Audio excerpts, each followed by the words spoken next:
So hello everyone, जौहर study tube पर आपका again से वेलकम है। इस प्रकार सुपर 30 के सीरीज के तहत आज का ये सेशन साइंस का प्रैक्टिस सेट नंबर 3 है। सो चलिए सेशन को स्टार्ट करते हैं। स्टार्ट करने से पहले मैं आप लोगों को कुछ जो भी कैंडिडेट यदि इस चैनल से इन वीडियोस को पहली बार देख रहे हैं तो आप लोगों से मैं बता देना चाहता हूँ कि आप लोग इस चैनल से जुड़ जाइए, बिकॉज आने वाले दिनों में इसमें उत्पाद सिपाही से रिलेटेड बहुत सारी आप लोगों को स्टडी मटेरियल इस चैनल के माध्यम से प्रोवाइड किया जाएगा।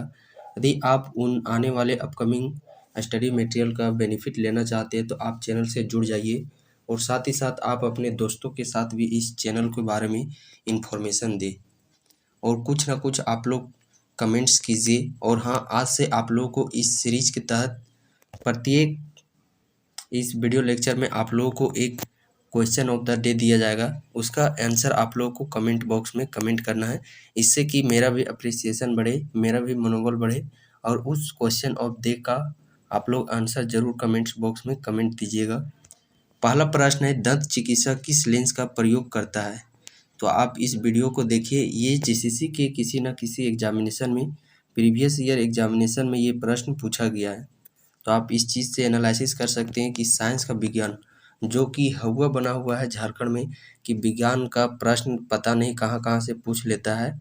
तो यकीन मानिए इस सीरीज के तहत आप लोग के सारे प्रीवियस ईयर प्रश्न करा दिए जाएंगे। सो आप 1 बाय 1 सभी वीडियो लेक्चर को अटेंड कीजिएगा।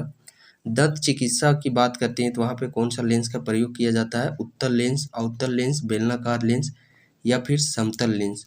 तो वहाँ पे कौन लेंस का प्रयोग किया जाता है? वहाँ पे अवतल लेंस का प्रयोग किया जाता है।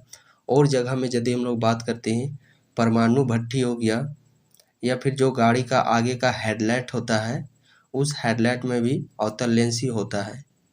और दूरदृष्टि दोष, सॉरी, निकट दृष्टि दोष। निकट दृष्टि दोष यानी कि निकट की वस्तु दिखाई देती है बट दूर की वस्तु नहीं दिखाई देती है। तो निकट दृष्टि दोष के उपचार में भी अवतल लेंस का प्रयोग किया जाता है और दूर दृष्टि दोष के उपचार में उत्तल लेंस का प्रयोग किया जाता है।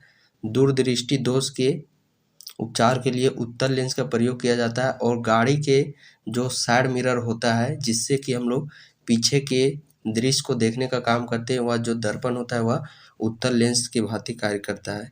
नेक्स्ट प्रश्न है, निकटतम तारे से प्रकाश कितने समय में पृथ्वी पर पहुंचता है?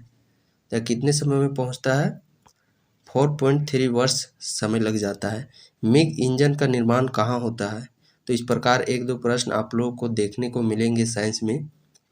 नासिक, बेंगलोर, औजार, कोर्रापुट। तो इससे यदि आप सटीक से पूरा अच्छे तरीक़ा से जानते हैं तभी आप इन प्रश्नों को एक दो जो इस प्रकार के उटपटांग प्रश्न पूछे जाते हैं उनको पुटअप कीजिएगा, अन्यथा आप लोगों के नेगेटिव मार्क्स हो जाएंगे। तो मिग इंजन का निर्माण बात करते हैं, ये कहाँ होता है? कोरापुट, और ये कोरापुट कर्नाटक राज्य में है। राष्ट्रीय भौतिक प्रयोगशाला कहाँ स्थित है? तो राष्ट्रीय भौतिक प्रयोगशाला कहाँ पे स्थित है? मुंबई, हैदराबाद, बंगलोर या फिर नई दिल्ली, या आप लोग का स्थित है नई दिल्ली में।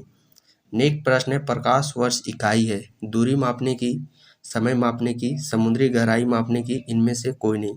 तो प्रकाश वर्ष ये इकाई है दूरी मापने की। प्रकाश वर्ष दूरी मापने की इकाई है, इस चीज़ को आप लोग याद रखिएगा। कई बार प्रकाश आप देख लेते हैं तो आप लोगों को लगता है कि ये दूरी मापने की इकाई नहीं है, ये साल जैसे कि सप्ताह, महीना इसका है।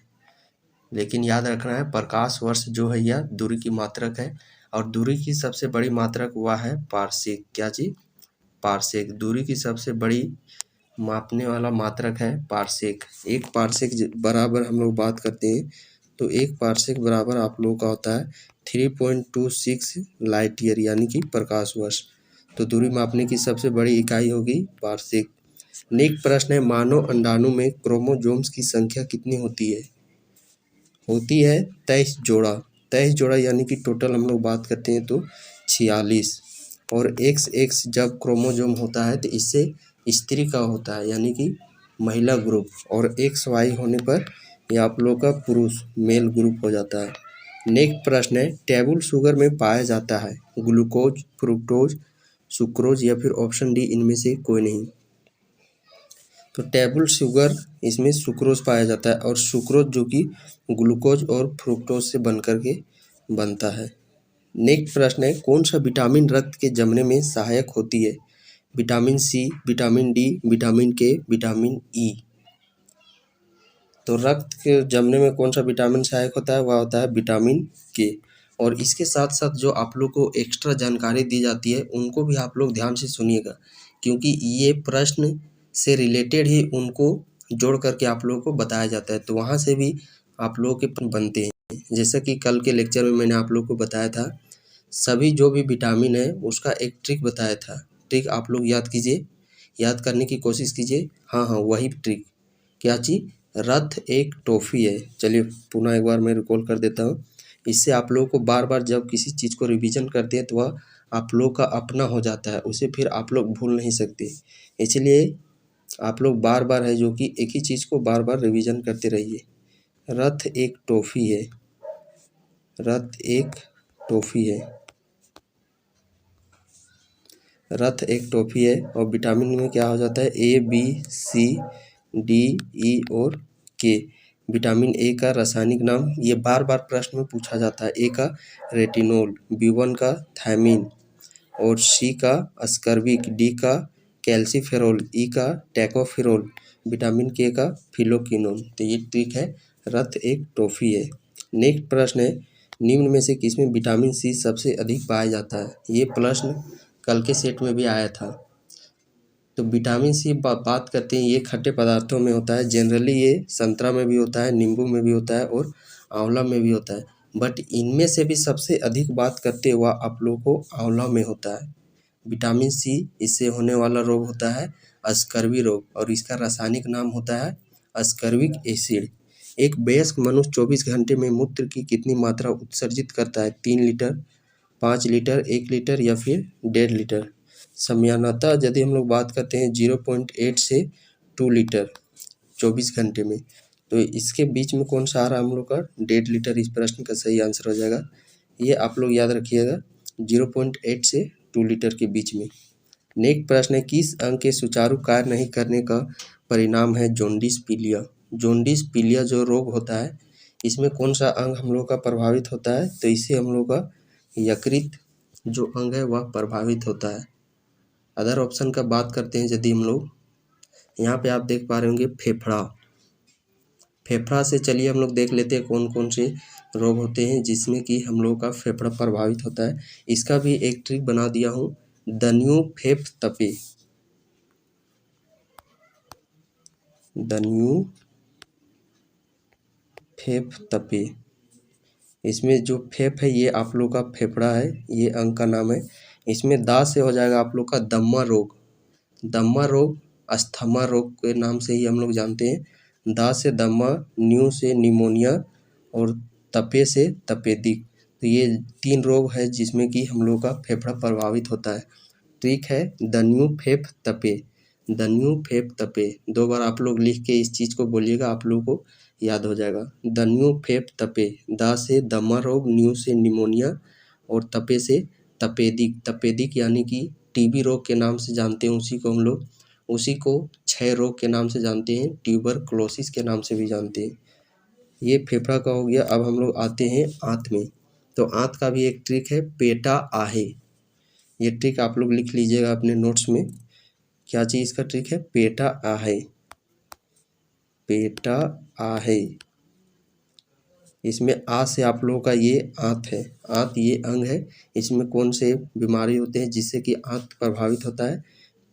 पे से आप लोगों को याद कर लेना है पेचिस, टा से टाइफाइड और है से हैजा। पेटा आहे, ट्रिक है पेटा आहे। पे से पेचिस, टा से टाइफाइड, है से हैजा। एक दो रिकॉल कीजिएगा, ये आप लोगों के याद हो जाएंगे।